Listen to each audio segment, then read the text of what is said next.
The Role of Hadith in Ikhtilāf among Muslim Jurists. Chapter 3. Naskh of Hadith and Juristic Disagreement. Literally, Naskh has two meanings. Firstly, to copy. For example, Zayd copies the book. And secondly, abolition or elimination. For example, the wind eliminated the traces of the people.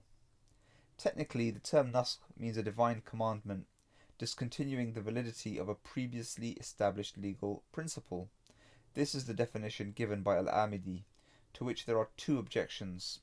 Firstly, he used the words khitab al-shar'i, meaning the order of the lawgiver, and thus he has excluded the action of the lawgiver from the definition, which renders it incomplete.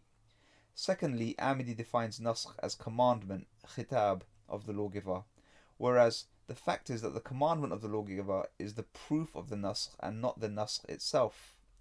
This has been a summary of the objections that Mustafa Zayd has mentioned.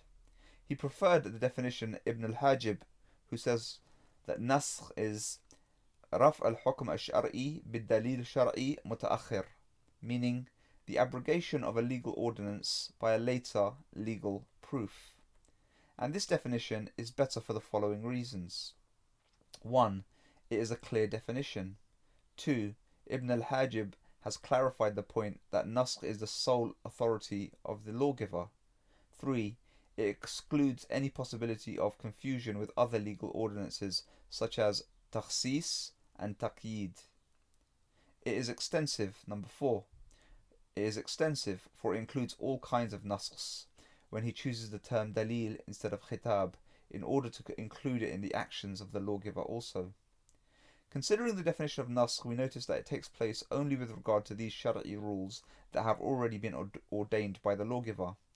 Any shar'iyya rule that has been established for the first time cannot be the subject of abrogation, such as 5 prayers and intoxication, which were not obligatory or forbidden from the very beginning. However, the change of Qibla from Bayt al-Maqdis to Bayt al-Haram is a typical instance of naskh, for the order of facing towards Bayt al-Maqdis was already in existence by a shar'iyya rule. However, restricting the scope of a general legal rule or specifying it cannot be considered a naskh according to the terminology of usul scholars, though the term has been used for the above categories by the early usul scholars. Ash-Shatibi mentions in Al-Muwafaqat some 20 cases of naskh that were related on the authority of the companions and their followers, in order to prove that the meaning of naskh in their opinion was broader than it was in the opinion of the usul scholars. There is no dispute over the fact that some abrogating ordinances were either easier to act upon than the abrogated ones, or equivalent to the former in hardship. The example of the former is the abrogation of the order of prohibition to eat anything after sleep at night in Ramadan, and the example of the latter is the order to face in prayers towards Bayt al-Haram instead of facing towards Bayt al-Maqdis. However, there is some disagreement over the fact that an abrogating ordinance can impose more hardship than the abrogated one, or could the former be more difficult in nature than the latter.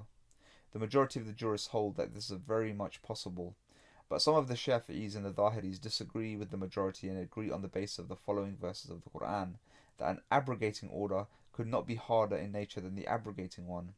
Allah says in 4:28, Allah would make the burden light for you.